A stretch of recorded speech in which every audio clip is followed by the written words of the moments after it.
wabarakatuh. Waalaikumsalam warahmatullahi wabarakatuh. Baik, terima kasih Bapak Ibu semua sudah bersedia hadir di acara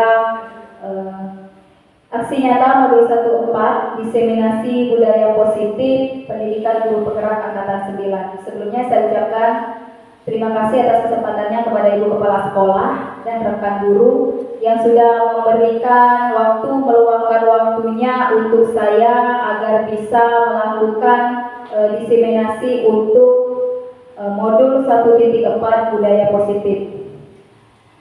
Jadi Bapak Ibu guru semuanya, budaya positif di sini adalah nanti yang akan berkaitan dengan lingkungan sekolah, baik di kelas maupun di lingkungan sekitar sekolah kita. Oke, jadi ada beberapa hal nanti yang akan saya sampaikan dalam konsep inti budaya positif. Ada yang namanya perubahan paradigma belajar, kemudian disiplin positif dan nilai-nilai kebajikan universal, hukuman, konsekuensi dan restitusi, kebutuhan dasar manusia, motivasi perilaku manusia, posisi kontrol, keyakinan kelas dan segitiga restitusi. Ini hanya di 1/4 saja, ya. Perubahan paradigma belajar. Jadi pembelajaran dengan paradigma baru itu adalah pembelajaran yang dirancang berdasarkan prinsip pembelajaran berdiferensiasi.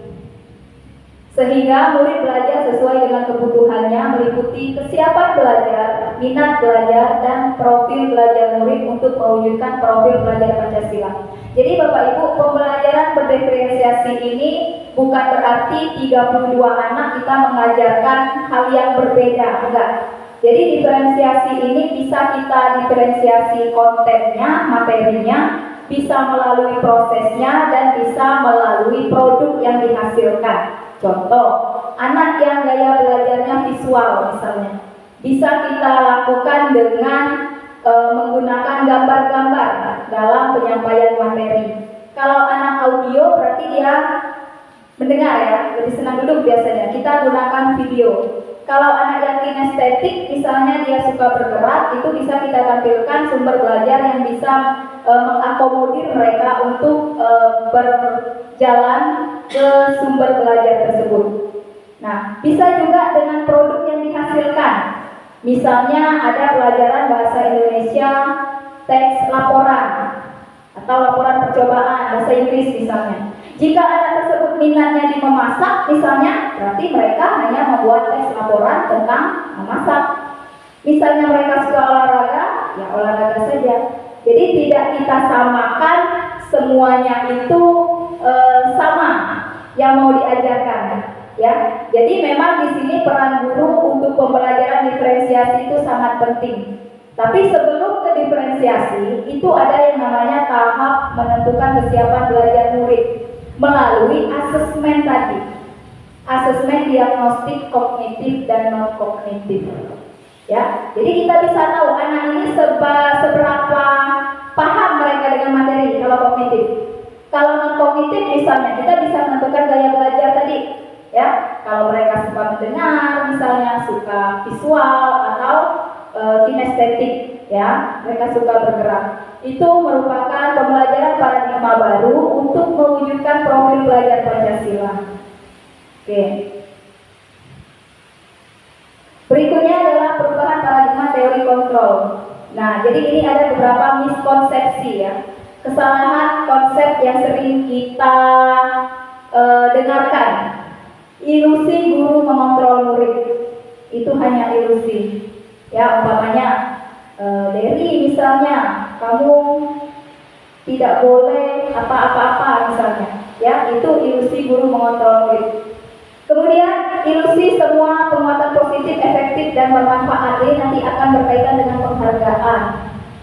Ya, kritik akan membuat orang merasa bersalah, dapat menguatkan karakter, hukuman. Ya, hukuman itu apakah bisa mendisiplinkan anak seperti itu. Kemudian orang dewasa memiliki hak untuk memaksa, kayak kita sebagai guru, kita harus, nah pokoknya hari ini materi ini harus selesai, tidak boleh tidak selesai. Nah, itu sudah termasuk dalam orang dewasa memiliki hak untuk memaksa. Ya, berarti memang pembelajaran yang kita rancang itu kalau bisa memang harus sesuai dengan tingkat kesiapan belajar murid, kemudian minatnya di mana, dan profil belajar murid tersebut. Berikutnya perubahan paradigma stimulus respon atau delay control. Stimulus respon, kita mencoba mengubah orang agar berpandangan sama dengan kita, nggak bisa. Kita tidak bisa memaksa orang untuk memaksa bahwa kita dalam satu pandangan yang sama. Tetapi kita berusaha memahami pandangan orang lain. Kemudian, perilaku buruk dilihat sebagai suatu kesalahan. Nah, ini biasanya murid-murid kita yang sering melakukan kesalahan atau melanggar peraturan, ternyata mereka itu memiliki tujuan sebenarnya di situ. Kenapa mereka sampai melakukan itu? Berarti ada tujuan yang tersembunyi dari dalam diri anak itu untuk melakukan atau melanggar peraturan tadi. Orang lain bisa mengontrol saya, bagaimana menurut Bapak Ibu? Apakah orang lain bisa mengontrol diri kita? Tidak bisa. Kita tidak bisa dikontrol oleh orang lain. Tetapi yang bisa mengontrol diri kita ya kita sendiri. Kemudian pemaksaan ada pada saat rujukan gagal. Nah, kalau misalnya yang melanggar peraturan tadi, misalnya kita paksa, ya. Tetapi yang harus dilakukan adalah kolaborasi dan konsensus. Oke, makna disiplin. Disiplin positif adalah belajar kontrol diri dengan menggali potensi yang ada dalam diri agar tercapai tujuan mulia, yaitu menjadi seseorang yang diinginkan berdasarkan nilai-nilai yang kita hargai. Jadi disiplin di sini maknanya kita mengontrol diri kita untuk mencapai tujuan yang mulia, ya, sehingga kita menghargai apa yang ada di dalam diri kita sendiri. Sebagai pendidik, tujuan kita adalah membuat murid memahami dan menyadari bahwa dalam berperilaku berdasarkan motivasi intrinsik. Motivasi intrinsik yang memang berasal dari dalam diri murid tersebut, bukan karena paksaan, bukan karena pujian, dan bukan karena hukuman. Kalau di dalam pembelajaran orang dewasa, mungkin kita bisa memotivasi diri kita untuk intrinsik. Tapi kalau murid mungkin apalagi masih usia SD, TK ya, TK, SD, SMP, mungkin mereka masih belum tumbuh secara maksimal untuk motivasi intrinsiknya. Karena kadang-kadang yang mereka lakukan pun karena misalnya takut dengan guru, misalnya tidak membuat tugas. Akhirnya membuat tugas, tapi dengan alasan dibaliknya itu takut dimarahi guru, tidak mendapat nilai, mendapat hukuman, itu masih eksternal. Tetapi kalau dia sudah meyakini bahwa tugas itu memang untuk dia, kemudian kalau tidak bisa saya kerjakan, maka saya tidak mengetahui informasi apa yang didapatkan. Nah, itu sudah intrinsik. Tapi kalau masih ada iming-iming misalnya, itu masih ekstrinsik atau eksternal.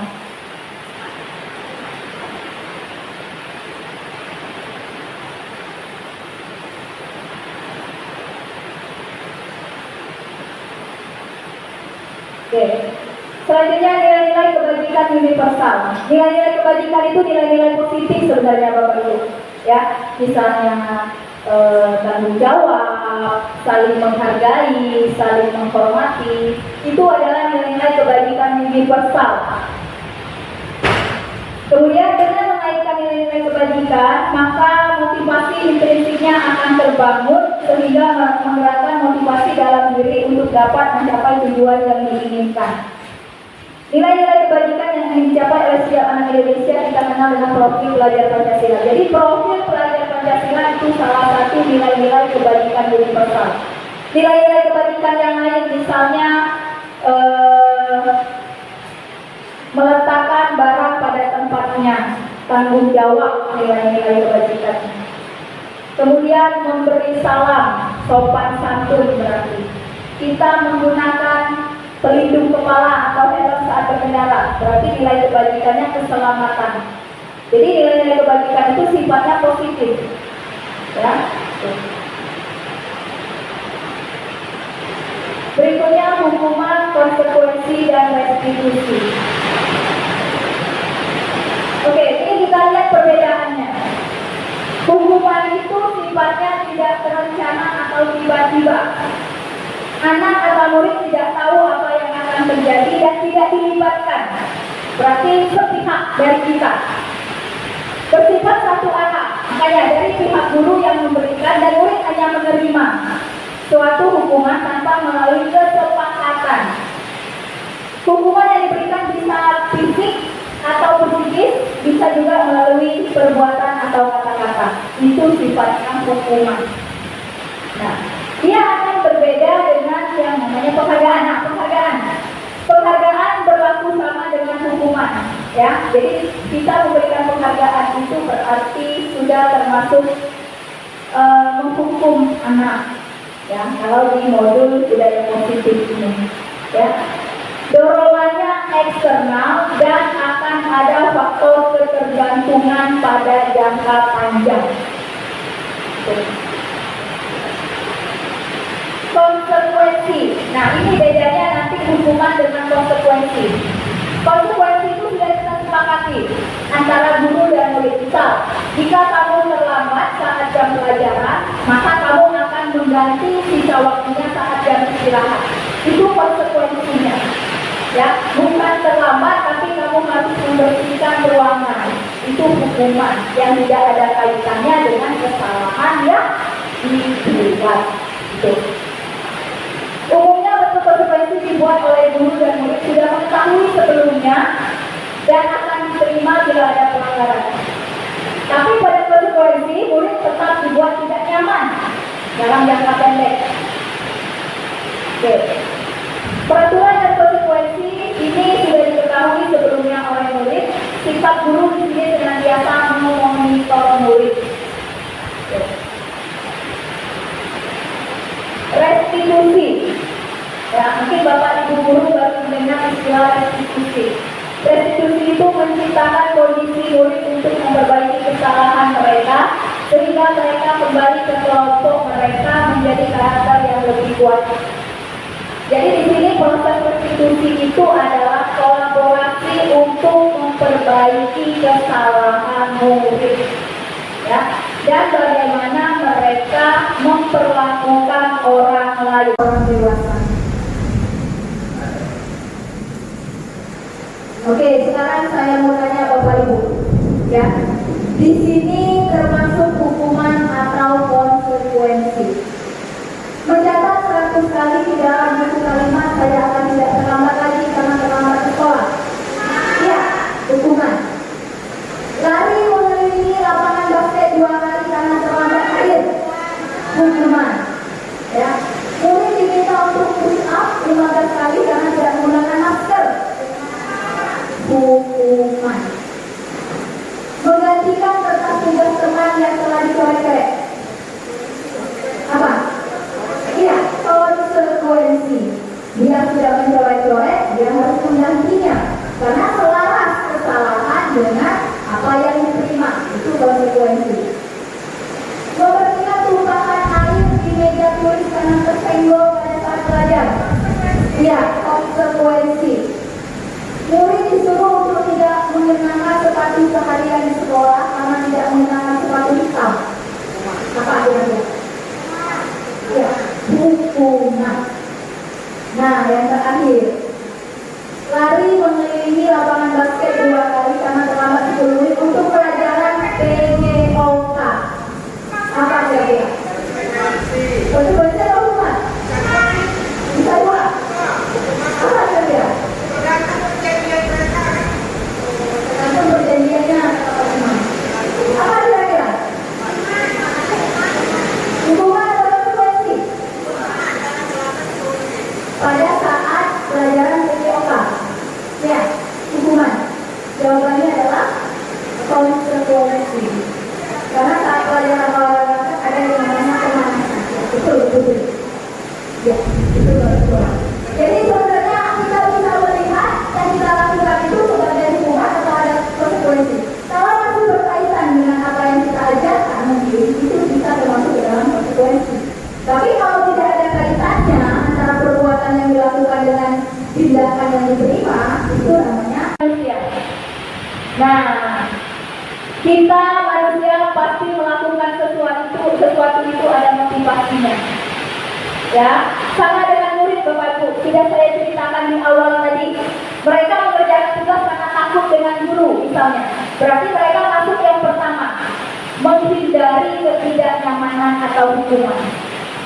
Kemudian untuk mendapatkan imbalan, penghargaan, itu termasuk motivasi ekstrinsik. Jadi ada dua ekstrinsik.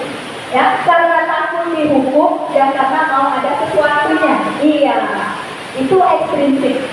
Tetapi kalau kita meyakini apa yang kita lakukan itu untuk menghargai diri sendiri, maka itu jadi contoh saja kita Bapak Ibu. Kita datang pagi, motivasi kita apa? Apakah karena ingin dipuji? Bukan, tapi karena itu kewajiban kita. Ya, kita sudah meyakini bahwa memang tanggung jawab kita sebagai guru itu memberikan contoh yang baik. Itu intrinsipnya. Tapi kalau kita datang pagi itu karena ada sesuatu seperti yang dua tadi, itu kita belum intrinsik. Ya, kita masih mengharapkan sesuatu yang berada di luar diri. Dasar manusia. Ada 5 kebutuhan dasar manusia. Bertahan hidup, apa kira-kira contohnya? Makan loh kali, pasti. Ya, kalau nggak makan nggak bisa kita bertahan hidup.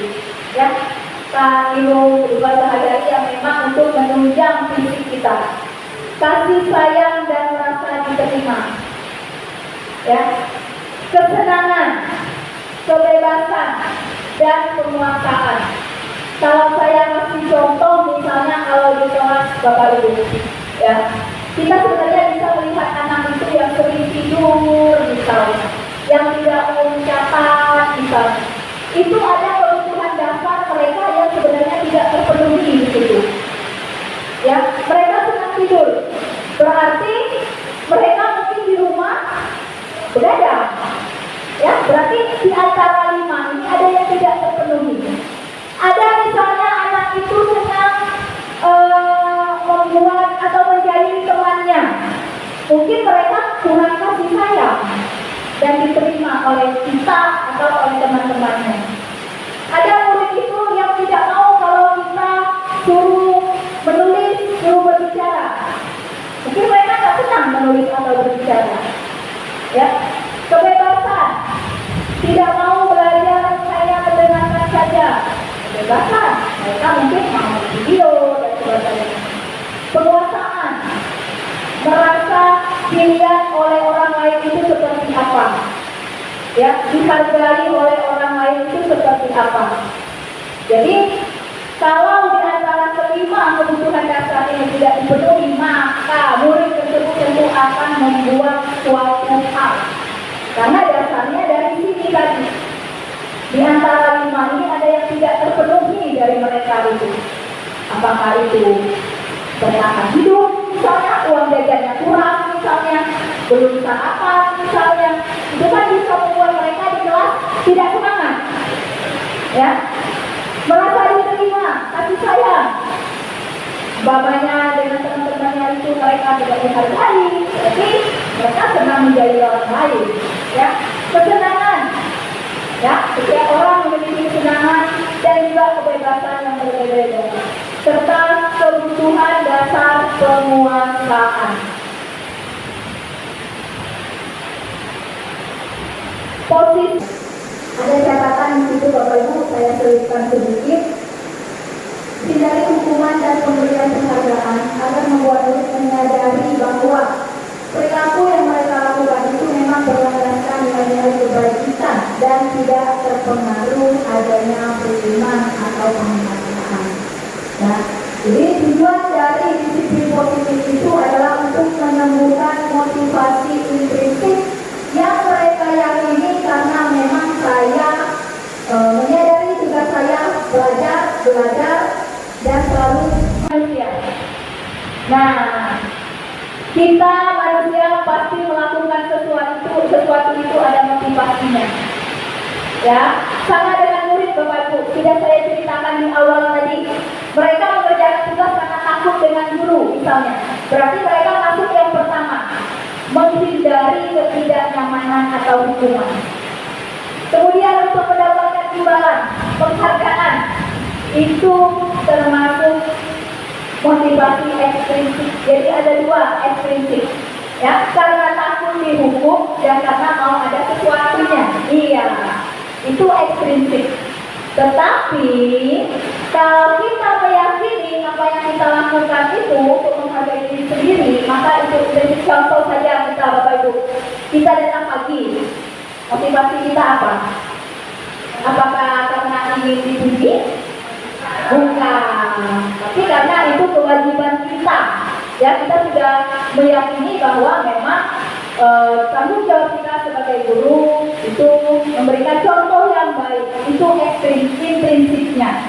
Tapi kalau kita datang pagi itu karena ada sesuatu seperti yang dua tadi, itu kita belum intrinsik. Ya, kita masih mengharapkan sesuatu yang berada di luar prinsip penghukum.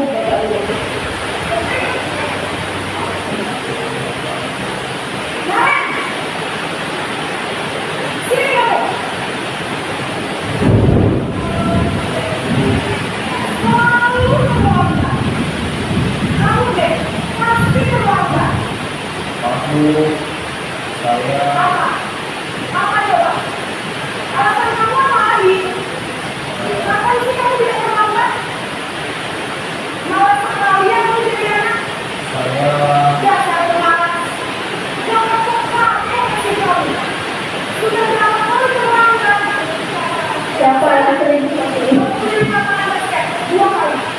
Kenapa saya harus ke 18 Kenapa? Kamu malah ibu berani-beraninya jawab. Sudah terlambat, masih dari jawab juga. Sekarang, keliling lapangan basket 5 kali sekalian. Biar apa? Pak, pergi ke lapangan basket. Sekarang pembuat merasa bersalah.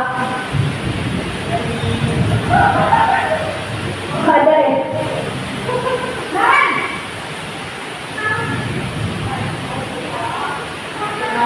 Selamat pagi Bu. Naren, kamu kenapa terlambat lagi, nak? Ya Tuhan, Naren. Kamu senang ya bikin ibu susah ya? Kalau kamu terlambat lagi, nanti ibu yang ditegur bapak kepala sekolah, nak. Bisa nggak ibu tidak bisa menghina kamu? Duh, gimana ini? Maaf Bu. Duh, Gusti Naren. Kamu suka ya kalau ibu ditegur bapak kepala sekolah? Terus, sekarang ibu harus tulis apa di buku absen? Ini kamu sudah sering terlambat loh. Ibu harus apa coba? Maaf Bu. Maaf sekali. Ya sudah, lain kali jangan bikin ibu susah lagi ya, nak ya. Ini tidak akan terlalu lagi kalau kamu begini terus. Bisa jatuhkan kalau ibu ditegur bapak kepala sekolah. Sekarang cepat, kelas. Maaf ya Bu. Maaf sekali. Posisi teman. Ada 5 ya, ini teman.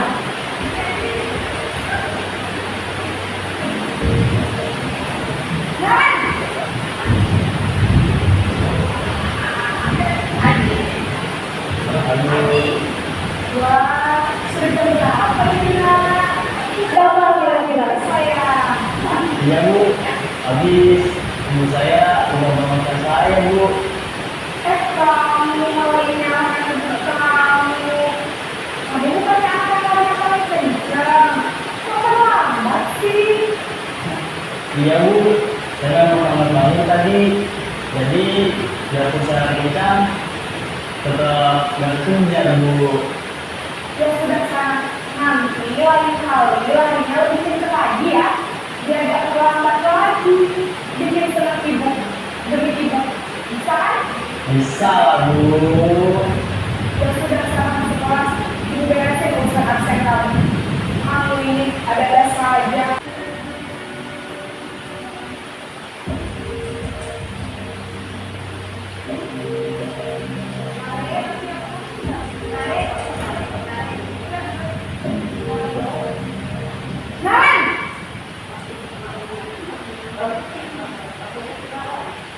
Selamat pagi, Bu. Nah, Ren, apa peraturan sekolah kita tentang jam berapa kita harus masuk sekolah?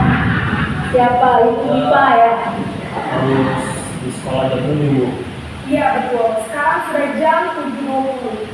Nah, sudah tahu konsekuensinya jika terlambat hadir. Paham, Bu. Saya harus tinggal kelas pas jam istirahat selama 20 menit. Iya benar, konsekuensinya demikian. Jadi nanti jam 9.30 pas istirahat, kamu harus tinggal di kelas, kerjakan tugas tambahan untuk ketertinggalan kamu, ya? Baik, Bu. Manajer.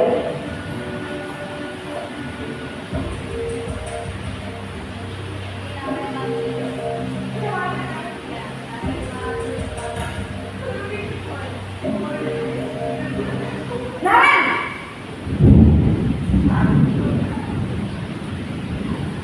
Selamat pagi, Bu. Selamat pagi Naren. Maaf, Bu. Saya terlambat. Iya, sekolah masuknya jam 7, sekarang sudah jam 7.20. Jadi sekarang bagaimana ini Naren? Maaf, Bu. Saya lupa setel alarm saya semalam. Baiklah, menurut kamu, keyakinan sekolah yang mana yang perlu kamu tingkatkan? Menghargai diri sendiri dan orang lain mungkin ya, Bu.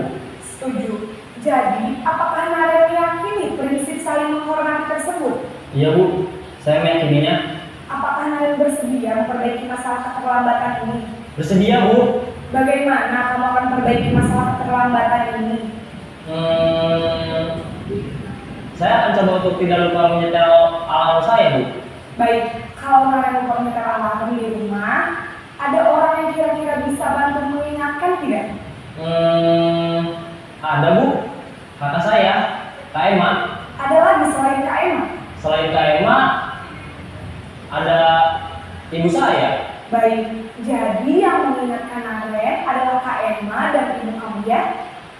Kira-kira akan mulai setel alarm kapan nih Naren? Setelah pulang sekolah, akan segera saya lakukan. Baik, jadi Naren akan setel alarm untuk bangun besok pagi dan akan diingatkan oleh kakak dan ibunda Naren ya. Ada lagi yang mungkin perlu dilakukan Naren agar tidak terlambat bangun lagi. Tidak ada, Bu. Baik Naren, terima kasih untuk kerjasama kamu.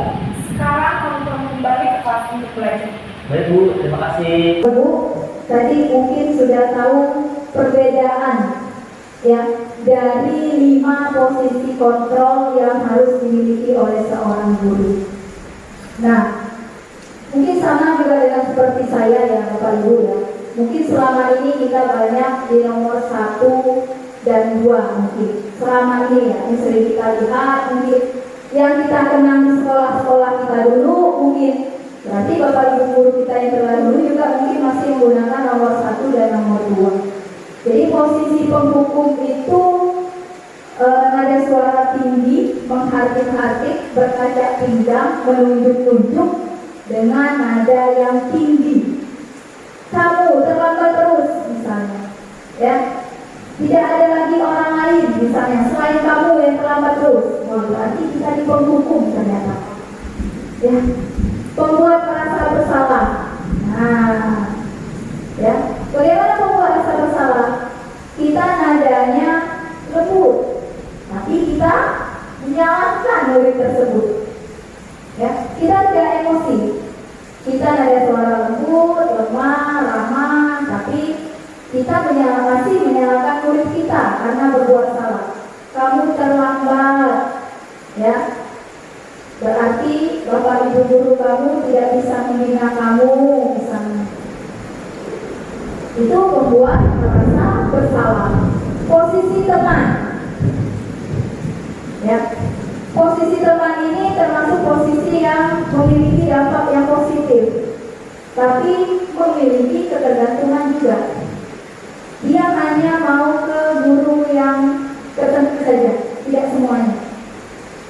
Ya, posisi teman ada ramah, ya, diawali dengan tidak langsung menjudge, ya, tapi tetap ditanya kenapa, tapi tidak ada solusi, ya, tidak ada solusinya, masih belum ada solusinya, ya, masih belum ada solusi. Kalau dia dalam posisi pemantau, kita sudah memberikan konsekuensi, ya, nadanya sudah ramah, sudah lembut, tidak tinggi, dan kita sudah memberikan konsekuensi, dan murid sudah tahu sebelumnya. Jangan muridnya tidak tahu. Kalau muridnya tidak tahu, nanti akan jatuh ke penghukum. Kita tidak ada kesepakatan antara guru dan murid.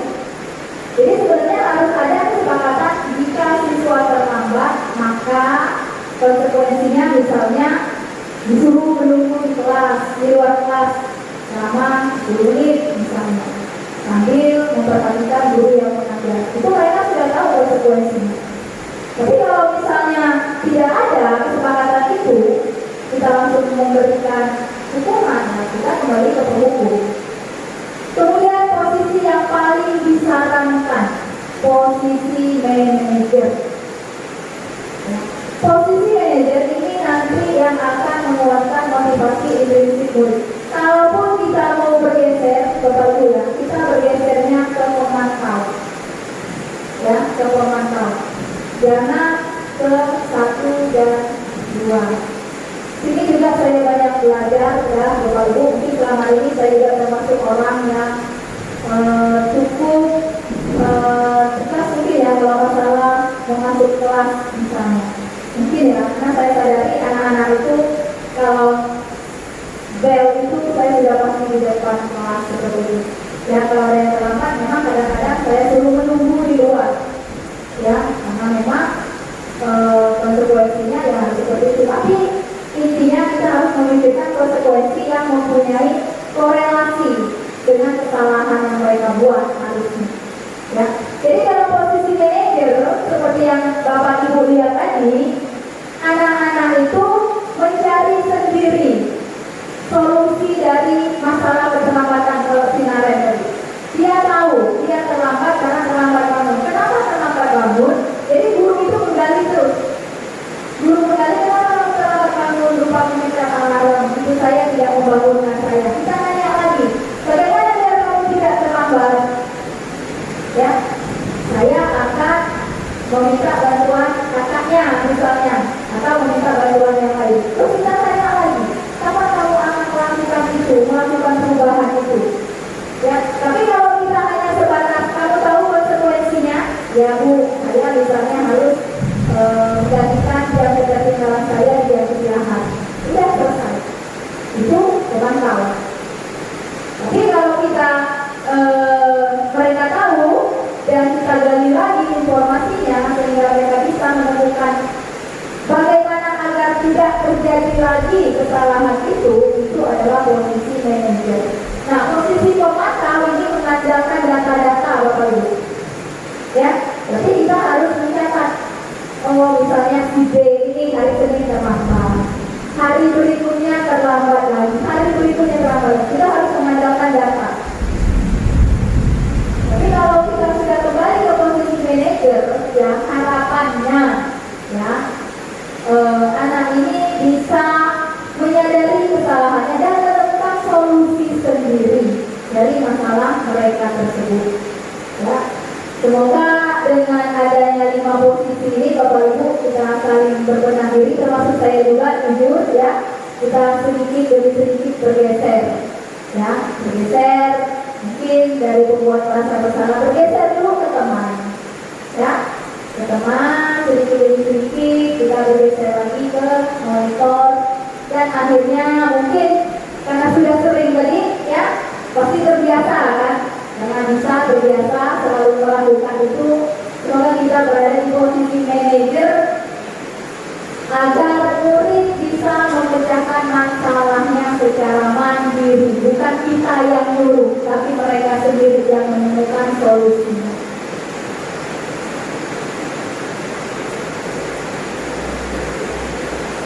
Keyakinan kelas, ya.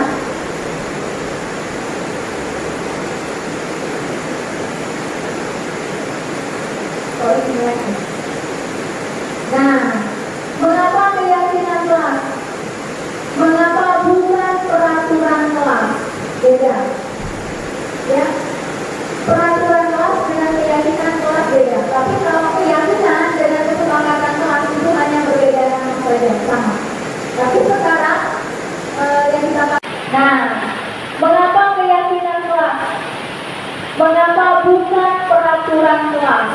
beda. Ya, peraturan kelas dengan keyakinan kelas beda. Tapi kalau keyakinan dengan kesepakatan kelas itu hanya berbeda nama saja, sama. Tapi sekarang yang kita pakai adalah keyakinan kelas. Kalau peraturan sekolah berarti keyakinan sekolah jatuhnya. Ya. Oke, mengapa keyakinan tidak peraturan saja? Ya. Kalau kita peraturan pasti ada konsekuensi ya, ada dampak. Nah, itu kenapa harus keyakinan. Jadi begini Bapak Ibu, keyakinan kelas itu adalah agar mereka memiliki motivasi dari dalam diri, meyakini nilai-nilai kebajikan universal dari. Oke, jadi mereka perlu mendengarkan dan memahami arti sesungguhnya tentang peraturan-peraturan yang diberikan. Nilai kebajikan apa? Contoh, mereka tidak terlambat. Nilai kebajikan apa yang mereka yakini? Berarti saling menghargai. Nah, yang dilihat itu yang saling menghargainya. Nilai kebajikan saling menghargai. Membuang sampah pada tempatnya, selalu piket kelas. Itu nilai kebajikan apa? Sama, menjaga kebersihan. Lebih ditekankan ke nilai-nilai kebajikannya ketimbang peraturannya. Kalau peraturan itu kan isinya tidak boleh terlambat, tidak boleh bolos, ya, jangan membuang sampah sembarangan. Itu masih kalimat peraturan. Tapi kalau sudah kalimat keyakinan kelas atau keyakinan sekolah, kata-kata tidak, kata-kata jangan itu hilang. Jadi kalimat yang negatif tadi ubah menjadi positif. Ya. Tidak boleh membuang sampah sembarangan. Nanti kita ubah. Kira-kira apa? Itu peraturan. Tidak boleh membuang sampah sembarangan. Itu peraturan. Membuang sampah pada tempatnya. Menjaga kebersihan. Ya. Tidak boleh berisik di dalam kelas. Kira-kira apa? Saling menghargai guru dan teman. Tidak boleh, apalagi misalnya, tidak boleh bolos. Apa kalau tidak boleh bolos? Keyakinannya selalu mengikuti pelajaran di sekolah. Jadi tidak ada kata tidak. Tidak boleh ada kata jangan. Karena kalau ada kata itu, mereka mengingat yang tidaknya itu. Ya. Tidak boleh datang terlambat. Mereka ingatnya terlambat itu Bapak Ibu. Tidak boleh bolos. Mereka ingat yang bolosnya itu. Tidak membuang sampah sembarangan. Sembarangannya itu yang mereka ingat. Makanya mereka membuang sampah sembarangan. Itu. Jadi saya sudah praktek dari yang kelas 9. Ya. Jadi tadi mereka sudah bisa ternyata. Ya. Mereka sudah menuliskan. Tapi yang banyak itu jam kosong boleh tidur. Ya. Tidak boleh bolos itu banyak. Ya. Izin jika ada sudah menuliskan dalam bentuk kalimat positif sudah ada. Izin jika mau ke WC. Selalu memberikan salam kepada guru. Ada. Mereka sudah tahu. Kuku tidak boleh panjang. Ada. Tidak boleh membuli teman. Ada. Ya. Jadi sebanyak tadi tidak hadir ada beberapa orang yang Evan yang tidak hadir, Joyce di sana. Berarti ada 29 anak dengan 29 pendapat, walaupun masih ada yang sama. Ya, jadi tadi sudah ada 6. Jadi kesempatan kelas nggak perlu banyak-banyak. 3 sampai 5. Kalau banyak-banyak lupa, yakin Pak. Ya. Jadi sebenarnya kita di kelas itu bisa membuat keyakinan kelas. Kalau saya lebih ke keyakinan mata pelajaran saya sendiri. Kalau karena saya bukan wali kelas ya ternyata. Ya, jadi setiap awal pembelajaran itu selalu diingatkan. Karena kan tidak ditempel lagi. Kalau ditempel mungkin tidak perlu kita ingatkan, tapi cukup melihat saja. Dan itu sudah ditandatangani sebanyak anak tersebut. Jadi dia harinya diagramnya seperti ini, lingkaran penuhnya. Dari peraturan tadi yang ada kata tidak jangan. Jadi kita ubah menjadi keyakinan kelas. Keyakinan kelas sudah disepakati, sudah menghayati, meresapi, timbulah lingkungan yang positif. Dari lingkungan positif maka akan terbentuk budaya positif. Memang tidak bisa instan, ya, tidak bisa Bapak Ibu. Tidak ada hasil yang tidak melalui proses, ya, tidak ada. Kalau saya meyakininya seperti itu. Tidak mungkin kita mau langsung hasil bagus, tapi kita tidak mau melalui proses yang sulit, nggak bisa tentunya. Ya, oke.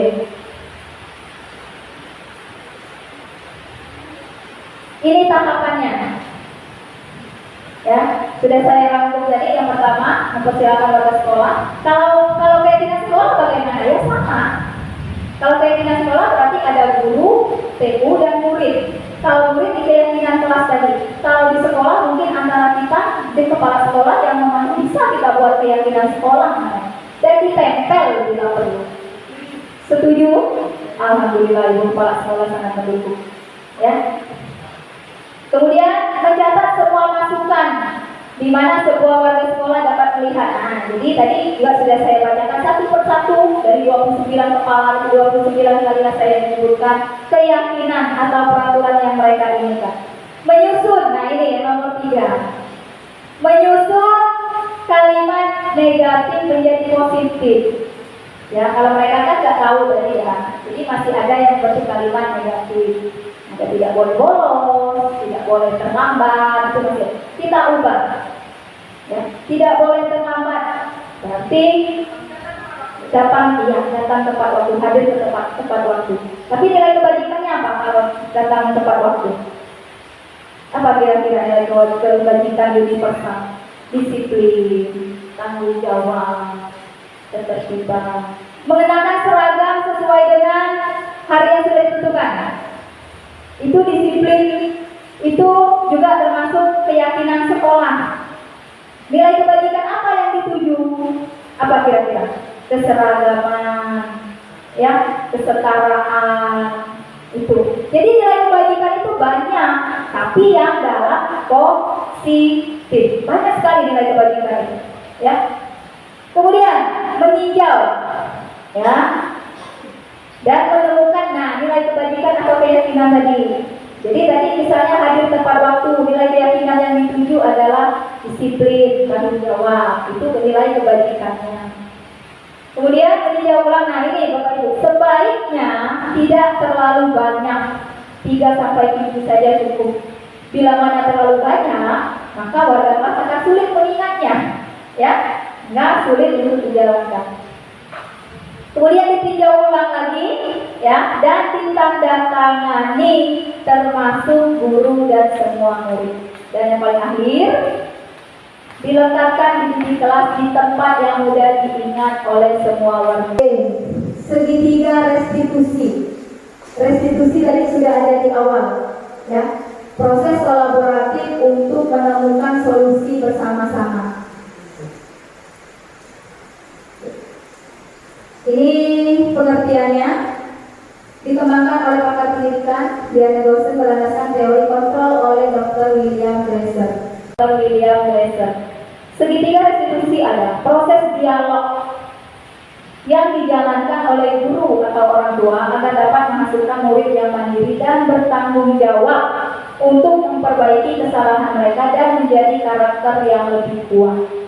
Jadi ini proses kolaborasi antara guru dan murid yang mungkin melakukan kesalahan. Oke. Tahapannya ada 3. Ya. Apakah semua tahapan ini harus dijalankan? Harusnya iya. Apakah boleh terbalik-balik? Kalau terbalik-balik menurut saya ini agak susah Bapak Ibu ya. Karena kalau kita mau mengorek alasan motivasi siswa di balik kesalahannya itu kan kita harus step by step dari awal sekali. Kalau kita langsung menanyakan keyakinan kan agak susah ya. Menstabilkan identitas, validasi tindakan yang salah, dan menanyakan keyakinan. Mungkin Bapak Ibu guru wali kelas di sini sudah sering mungkin melakukan tahapan ini. Apakah sudah lengkap atau belum? Mari kita resapi bersama. Ya, guru BK mungkin salah satunya karena sering menghadapi siswa-siswa yang bermasalah tentunya. Atau mungkin kepala sekolah, ada guru-guru yang seperti apa? Bisa menggunakan segitiga restitusi. Yang pertama, menstabilkan identitas. Membuat anak yang gagal tadi menjadi positif terhadap dirinya. Contoh, Berry terlambat, Berry lagi kan? Kita angkat dulu Bapak Ibu. Ya, oh nggak apa-apa kamu terlambat. Bapak Ibu guru juga dulu pernah terlambat misalnya. Mungkin kamu baru pertama kali terlambat. Kita kuatkan dulu identitas mereka ini. Maka namanya adalah kan identitas. Ya, berbuat salah itu hal yang manusiawi. Tidak ada manusia yang sempurna. Ya, Bapak Ibu juga pernah berbuat kesalahan. Kita pasti bisa menyelesaikan ini. Nah ini, Bapak Ibu tidak tertarik untuk mencari tahu siapa yang benar, siapa yang salah, tetapi bagaimana untuk menyelesaikan masalah. Kalau kamu menyalahkan diri sendiri terus, apakah kamu baik terhadap diri sendiri? Jadi kita stabilkan dulu identitas mereka tadi yang gagal menjadi identitas yang positif. Ya, tidak misalnya ada anak yang tidak mengerjakan tugas, mungkin kamu lupa tugasnya, tidak apa-apa. Ya, oke, itu namanya menstabilkan identitas. Validasi tindakan yang salah. Membantu murid mengenali kebutuhan dasar yang ingin dipenuhinya ketika melakukan kesalahan itu. Nah, ini bisa kita lakukan. Jadi dari menstabilkan identitas tadi, ya, misalnya saya kemarin sudah ada melakukan praktik segitiga restitusi, ya, kepada Vio dan juga Komala Santri. Jadi Bapak Ibu, yang pertama itu kita tanya dulu, harusnya pembicaraannya itu tertutup ya antara dua orang, ya, agar kita bisa menggali informasi yang bisa kita lihat motivasinya apa. Langkah pertama mungkin bisa kita lakukan adalah kamu tahu kenapa kamu dipanggil, atau Bapak Ibu guru mendapat informasi dari siapa misalnya bahwa kamu melakukan ini. Mengapa kamu melakukan ini misalnya? Karena saya tidak suka pelajaran matematika Bu, misalnya itu anak yang bolos ya. Oke, tidak apa-apa. Karena memang tidak semua orang suka pelajaran matematika. Nah, kita kuatkan dulu. Kira-kira mengapa kamu tidak suka tadi? Karena tidak suka pelajaran matematika di bagian mananya? Karena saya tidak suka berhitung misalnya. Kan anak nggak semuanya suka berhitung Bapak Ibu ya. Makanya saya di kelas juga saya tidak mau memaksakan anak itu. Kalau mereka memang nggak bisa ya kita tunggu saja prosesnya mau seperti apa. Mau dipaksa juga timbul dia betah lagi kan, karena nggak nyambung mungkin, ya. Nggak apa-apa. Semua orang tidak suka matematika, ya.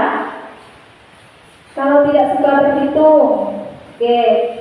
Kira-kira cara apa yang akan kamu lakukan misalnya, ya? Saya akan belajar lagi, misalnya anak tersebut menjawab. Harapannya sih seperti itu, anak tersebut menjawabnya. Tapi tentu kita menggali pertanyaannya itu yang harus benar-benar. Ya, kita menggalinya itu yang untuk mendapatkan kenapa mereka melakukan itu. Misal siswa yang merokok. Kira-kira di bagian menstabilkan identitas bagaimana Bapak Ibu kalau siswa itu merokok? Tidak apa-apa, setiap orang pernah berbuat kesalahan.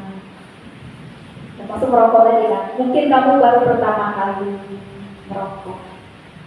Tapi tanya lagi, jangan berhenti sampai di situ. Iya. Kenapa kamu merokok? Apa yang kamu dapatkan misalnya? Kita kaitkan dengan nilai kebajikan. Apa? Kesehatan kan kalau merokok. Yang harus dikasih tahu itu. Selanjutnya menanyakan keyakinan. Nanti yang ketiga, bagaimana menanyakan keyakinan? Kamu tahu nggak kalau di lingkungan sekolah itu seperti apa? Apakah boleh merokok? Nah, tentu. Kan pasti mereka jawab tidak mungkin mereka jawab iya. Kan memang nggak boleh di peraturan kita merokok. Nah, kalau tidak boleh merokok, berarti apakah boleh seorang pelajar yang namanya siswa itu melakukan hal tersebut? Pasti mereka akan jawab tidak boleh, karena memang itu tidak sesuai. Ya. Jadi di dalam validasi tindakan yang salah, anak yang berkelahi misalnya tengah emosi, misalnya dua orang ya, Dedi dan Dimas misalnya. Mungkin Dedi bisa melakukan hal yang lebih buruk, tapi kamu tidak melakukannya kan? Jadi anak tuh kayak tertahan kayak gitu rasa marahnya.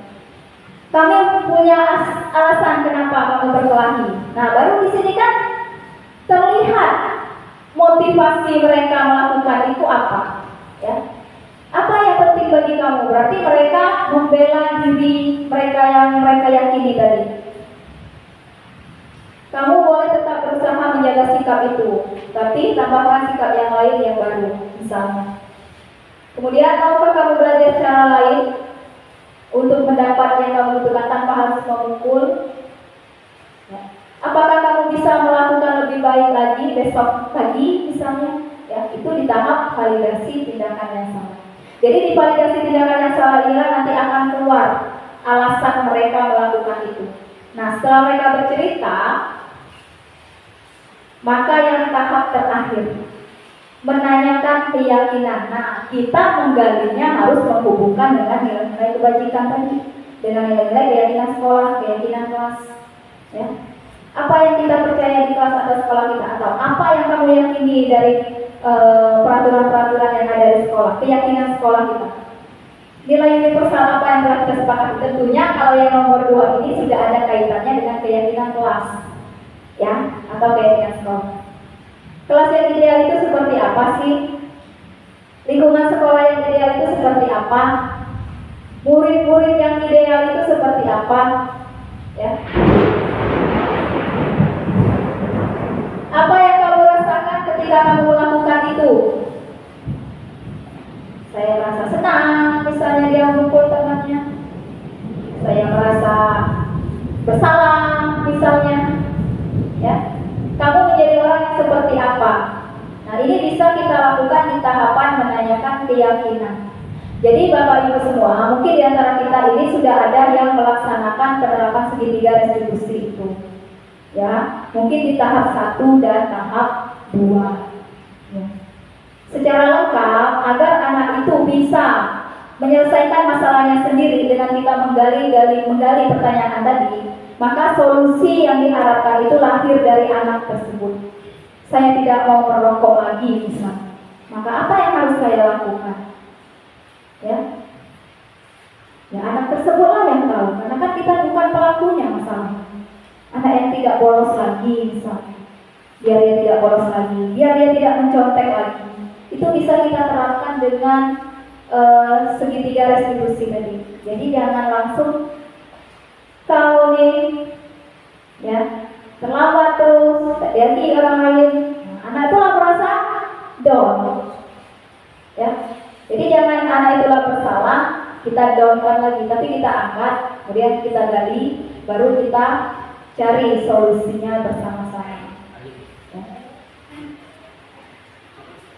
Oke, jadi penutupnya Bapak Ibu, ya, dalam penerapan program disiplin positif, hendaknya guru memiliki standar kepribadian, ya, profesional dan sosial yang baik, di mana guru mampu merefleksi dirinya dalam posisi kontrol saat ini. Bagaimana perjalanan dirinya sebagai among manager yang menuntun murid-muridnya menjadi insan yang mandiri, merdeka dan bertanggung jawab. Ini saya kutip dari Standar Nasional Pendidikan, bukan kata-kata saya. Ya. Jadi harapan saya Bapak Ibu semua, termasuk Ibu Kepala Sekolah, ya, memang menerapkannya ini bukan hal yang mudah. Ya, tidak mungkin langsung ada hasilnya itu nonsense, ya, tidak mungkin itu impossible sekali.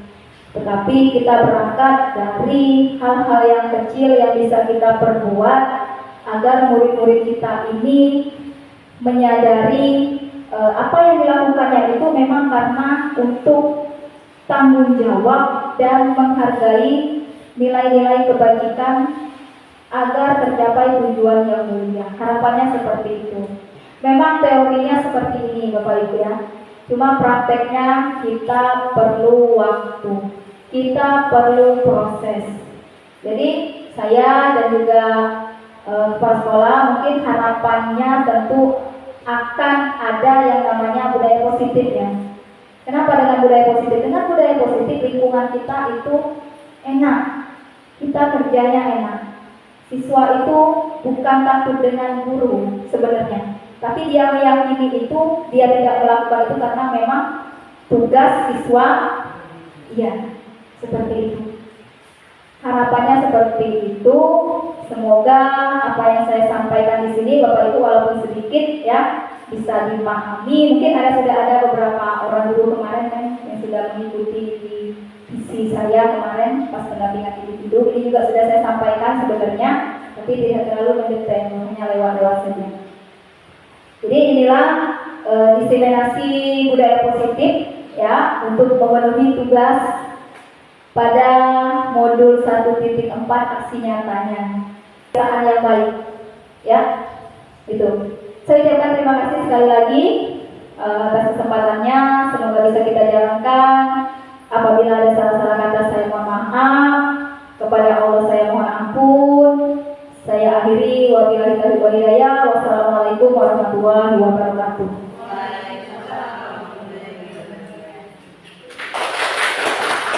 Terima kasih.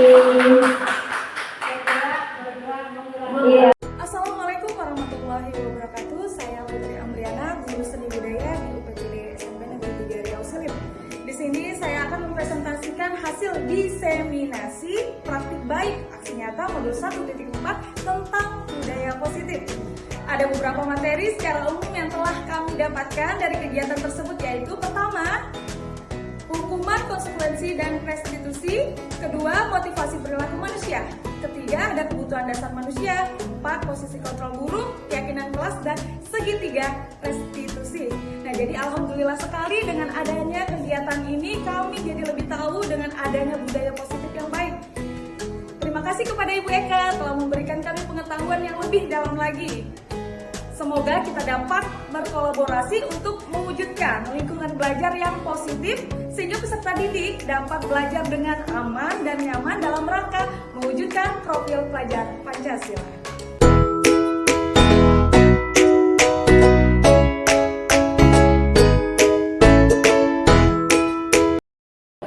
Assalamualaikum warahmatullahi wabarakatuh.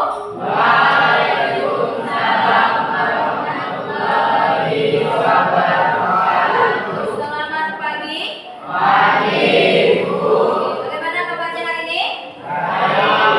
Baik. Sehat ya? Alhamdulillah. Jadi kegiatan kita pada pagi hari ini adalah kita akan melakukan pembuatan yang namanya keyakinan kelas ya, seperti yang terlihat di papan tulis ini. Sudah pernah mendengar keyakinan kelas? Sudah atau belum? Belum. Kalau peraturan sudah sering mendengar? Ya.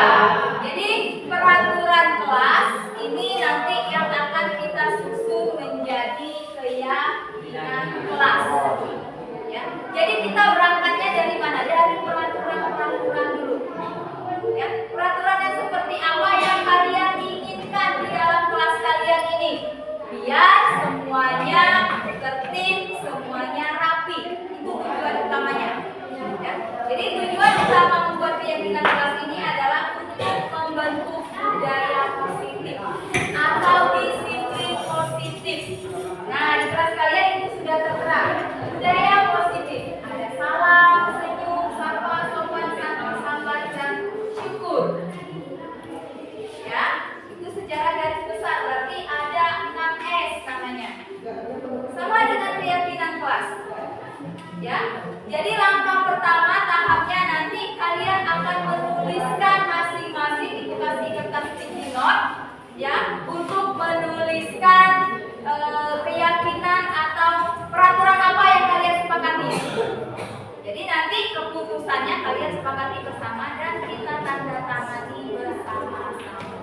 Sampai sini bisa dipahami? Bisa. Oke, baiklah. Untuk peraturan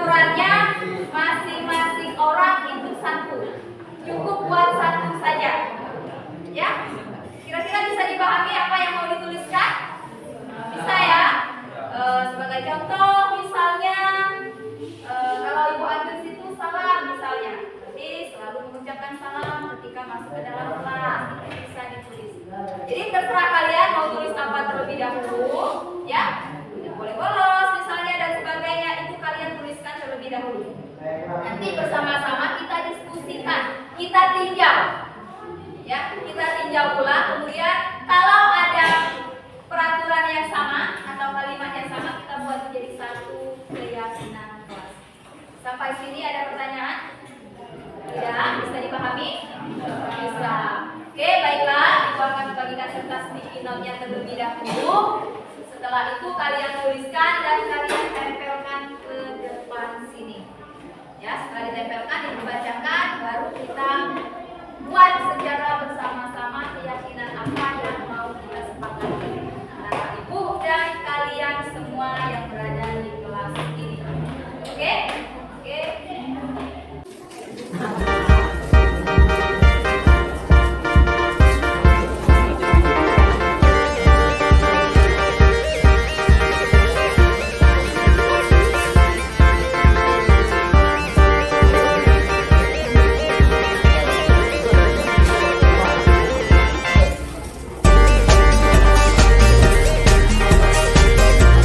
Oke, jadi sekarang kalian silakan tuliskan ya keyakinan apa atau peraturan apa yang mau kalian inginkan di kelas kalian ini, biar semuanya saling menghargai, saling menghormati, dan kelas kita berjalan dengan tertib, lancar, damai, dan nyaman tentunya untuk kalian semua.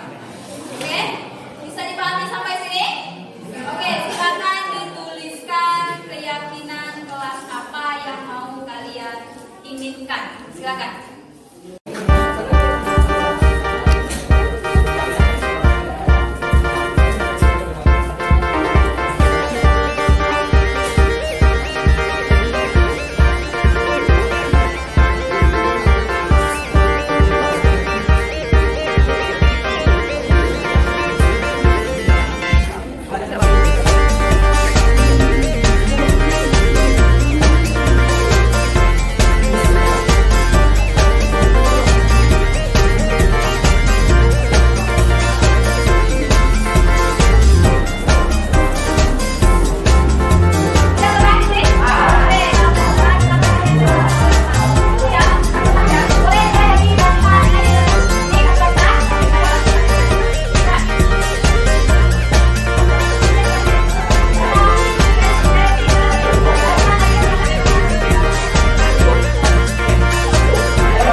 Oke, sudah ditempel semua ya?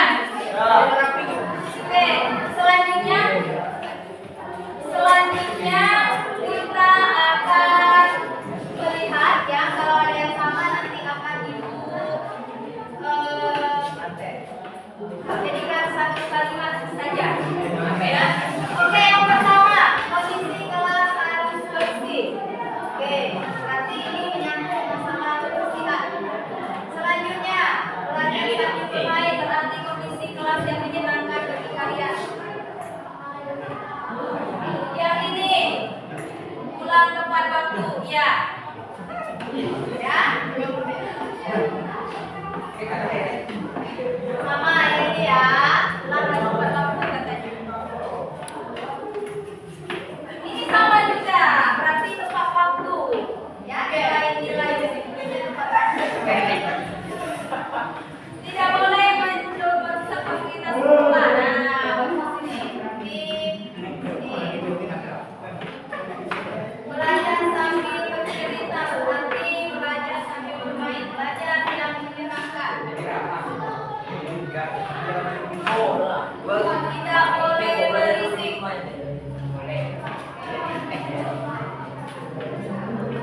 Oke, sama.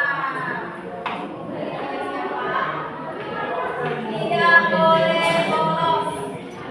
Ini ya,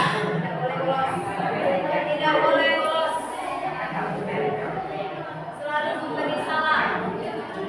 Oke. Tidak boleh tidur di kelas.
ketertiban. Tiket kelas selalu dijalankan. Sebelah sini. Tidak boleh keluar kelas ketika jam pelajaran. Tidak boleh bolos. Sini. Jangan sering keluar kelas. Oke, sama di sini. Tidak keluar kelas. Tidak boleh bolos. Wah, banyak kelas ini ya. Ini kaitannya tidak boleh bolos, tidak boleh meninggalkan. Ketika jam kosong. Mana dari ketika jam kosong ini? Oke, jam kosong lagi. Apa ya jam kosong itu ya?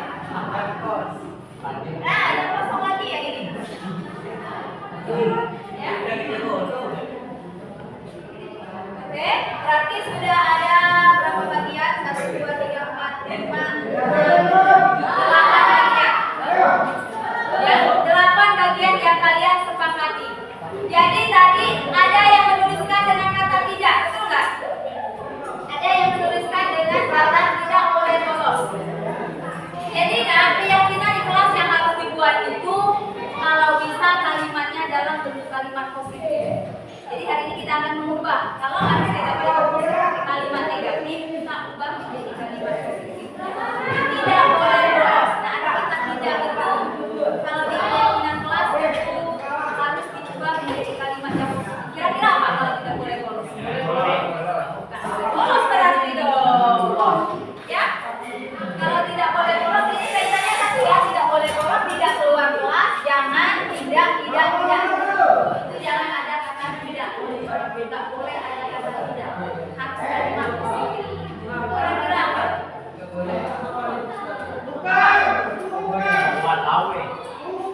Yang pertama. Yang pertama itu kondisi kelas harus bersih, tidak boleh mencoret. Kira-kira apa? Menjaga kebersihan. Berarti selalu menjaga kebersihan kelas dan sekolah. Ya. Kemudian apa lagi? Oke, yang paling utama apa?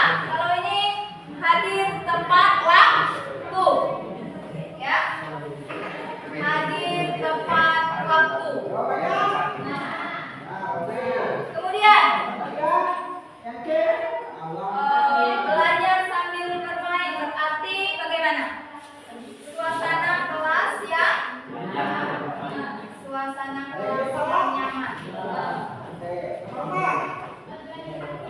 saat belajar. Oke. Nah, tidak boleh bolos tadi apa kira-kira?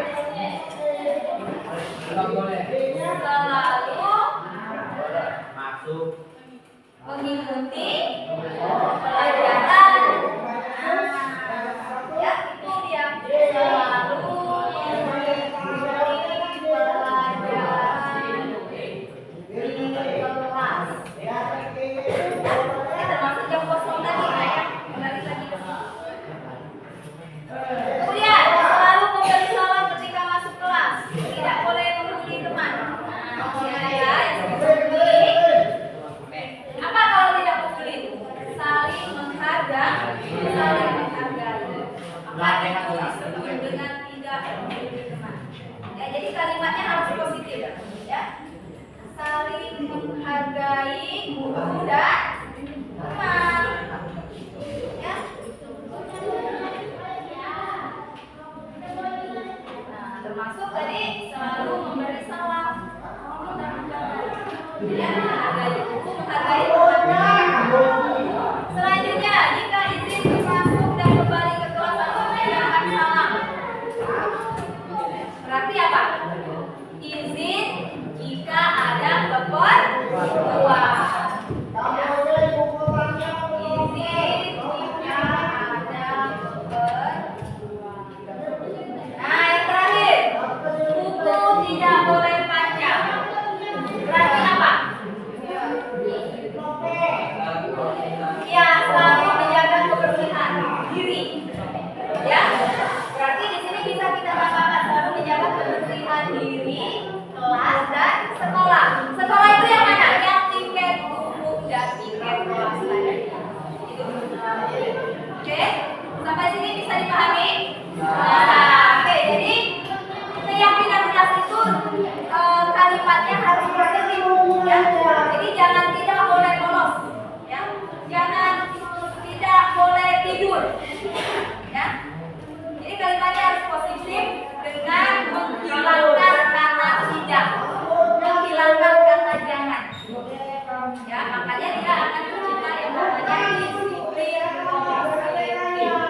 sampai sini kita sepakat?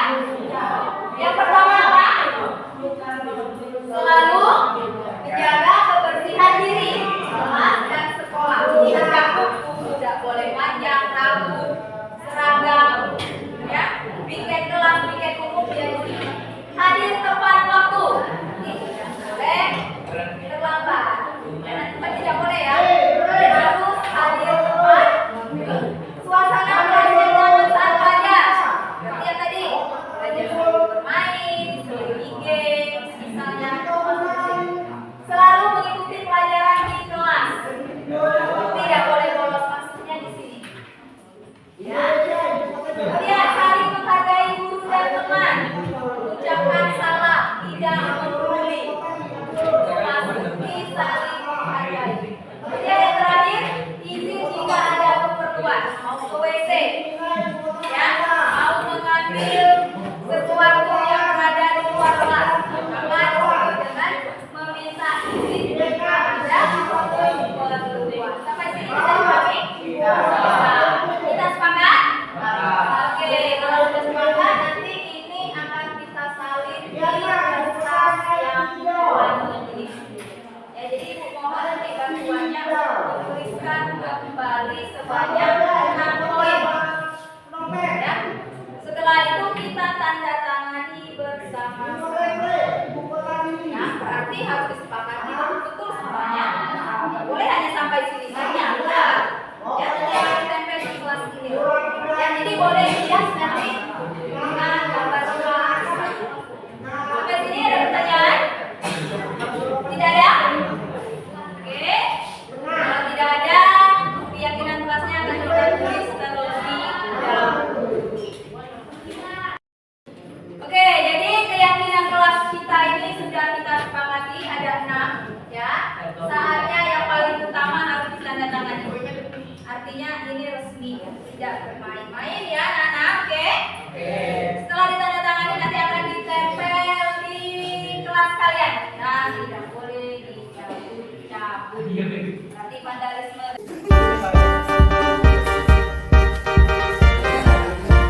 Assalamualaikum warahmatullahi wabarakatuh. Perkenalkan, nama saya Septiani Kita dari kelas 9 SMPN 3 Riau Sini. Hari ini saya sangat senang bisa membuat keyakinan kelas bersama teman-teman dan Ibu Eka. Keyakinan kelas ini dibuat berdasarkan kesepakatan bersama dan akan dilaksanakan. Terima kasih untuk Bu Eka. Wassalamualaikum warahmatullahi wabarakatuh.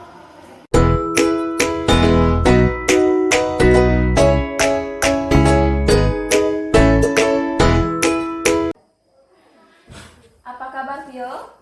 Baik. Vio tahu kenapa Vio dipanggil? Masalahnya apa? Karena saya bolos di jam pelajaran ibu. Karena bolos di pelajaran ibu ya, pelajaran matematika. Oke. Kenapa Vio melakukan itu? Kenapa bolos di pelajaran ibu? Karena saya tidak menyukai pelajaran matematika.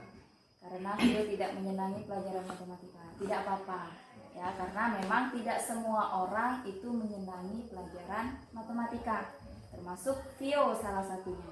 Ya, tidak apa-apa karena memang setiap orang itu pasti pernah melakukan kesalahan, bolos ya, seperti yang Vio lakukan. Nah, jadi di sini Ibu tidak mau menyalahkan siapa-siapa ya, tapi yang mau Ibu lakukan adalah Ibu akan mencari solusi. Kita bersama-sama akan mencari solusi biar Vio tidak mengulangi lagi perbuatan Vio tadi. Oke. Alasan Vio tadi adalah karena tidak menyenangi pelajaran matematika. Ya.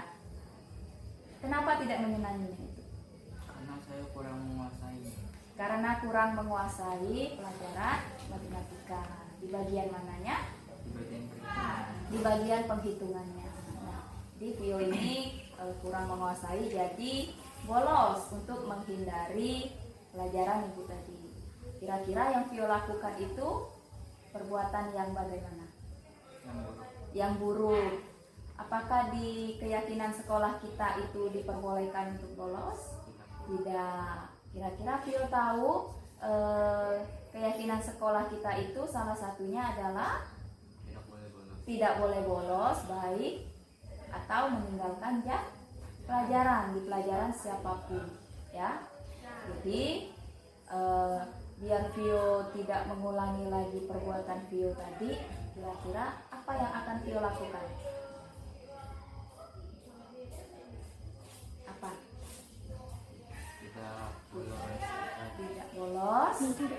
Apa yang Vio yakini sebagai seorang pelajar? Belajar dengan sungguh-sungguh. Oke, jadi Vio harus meyakini bahwa tugas seorang pelajar adalah belajar dengan sungguh-sungguh. Nah, kira-kira kapan Vio akan berubah untuk melakukan ini, untuk tidak bolos lagi? Mulai sekarang. Mulai dari sekarang. Nah, siapa yang akan mengingatkan Vio untuk selalu ingat bahwa tugas pelajar itu adalah belajar? Bapak Ibu. Bapak Ibu guru ya. Selain itu siapa lagi? Orang tua. Jadi nanti Vio akan dibantu Bapak Ibu guru di sini bahwa tugas pelajar itu memang harus selalu belajar, dan juga Ibu akan koordinasi nanti ya nak ya, karena perbuatan Vio ini mungkin orang tuanya nggak tahu ya, jadi akan koordinasi mengingatkan kembali dengan orang tua Vio bahwa tidak akan bolos lagi ya. Mungkin itu saja Vio ya yang bisa Ibu sampaikan. Jadi Vio meyakini bahwa tidak akan bolos lagi dan belajar dengan sungguh-sungguh. Baik, terima kasih Vio ya atas waktunya. Silakan Vio kembali ke kelas.